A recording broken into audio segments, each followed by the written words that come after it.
என்னோட மீல் பிளேட்டில் சலாட், காஷ்மீரி தம் ஆலு, சப்பாத்தி நேற்று ரீலில் போட்டிருந்தேன். இன்றைக்கி அந்த வீடியோவோட ஃபுல் ரெசிபி தான் நான் இன்றைக்கி ஷேர் பண்ண போகிறேன்.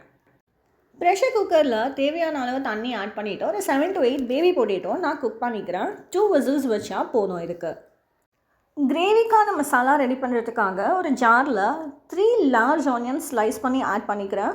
ஜிஞ்சர், கார்லிக், 2 மீடியம் சைஸ்டு டொமேட்டோவும் ஸ்லைஸ் பண்ணி நான் ஆட் பண்ணிக்கிறேன். ரிச்னஸ்க்காக சோப் பண்ணி வச்சுருக்கிற பாதாமும் சோப் பண்ணி வச்சுருக்கிற கேஷ்யூஸும் ஆட் பண்ணிக்கிறேன்.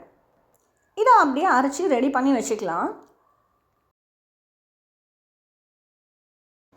குக்கர் தானாக டீப்ரெஷரைஸ் ஆன உடனே ஆற வச்சுட்டு உருளைக்கிழங்கு எல்லாத்தோட தோலையும் ரிமூவ் பண்ணிக்கலாம்.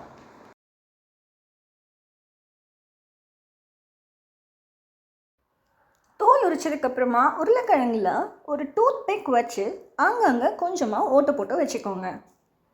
அப்போ தான் நம்ம ஃப்ரை பண்ணும்போது இந்த உருளைக்கிழங்குல எல்லா மசாலாவும் நல்லாவே அப்சார்ப் ஆகும். ஒரு ஃப்ரைங் பேனில் தேவையான அளவு எண்ணெய் ஆட் பண்ணிவிட்டு வேக வச்சுருக்கிற உருளைக்கிழங்கை நான் ஆட் பண்ணிக்கிறேன். இதுலேயே தேவையான சால்ட்டும் ஆட் பண்ணி நல்லாவே ஃப்ரை பண்ணிக்கலாம். இந்த பேபி பொட்டேட்டோ எல்லாமே நல்லா கோல்டன் ப்ரௌன் ஆகிற அளவுக்கு ஃப்ரை ஆகணும். அப்போ தான் அது கிரேவியில் போட்டுருச்சா அதோட டெக்ஸ்சர் அப்படியே இருக்கும், ப்ளஸ் டேஸ்ட்டும் என்ஹான்ஸ் பண்ணி கொடுக்கும்.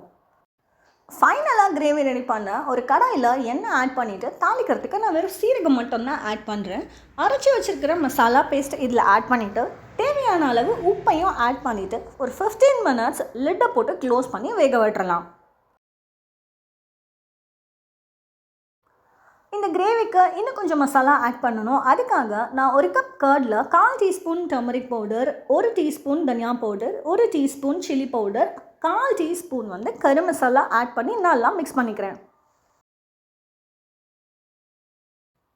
கிரேவி இந்த டைமில் நல்லாவே குக் ஆகிடுச்சு. சைடில் ஆயில் எல்லாமே செப்பரேட் ஆக ஆரம்பிச்சிருச்சு. இந்த ஸ்டேஜில் நான் கர்டோட ஆட் பண்ணி வச்சுருக்கிற மசாலா எல்லாத்தையுமே கிரேவி பேஸில் ஆட் பண்ணிக்கிறேன். கர்டோட பேசிக் மசாலாஸ் குக் ஆன உடனே பாயில் பண்ணி ஃப்ரை பண்ணி வச்சுருக்கிற பேபி பொட்டேட்டோஸும் இதில் ஆட் பண்ணிவிட்டு ஒரு 2 minutes மட்டும் மூடி போட்டு வேக வச்சிட்டிங்கன்னா யம்மியான Kashmiri dum aloo ready to serve. கார்னிஷிங்காக ஆஸ் யூஷுவல் கொத்தமல்லி.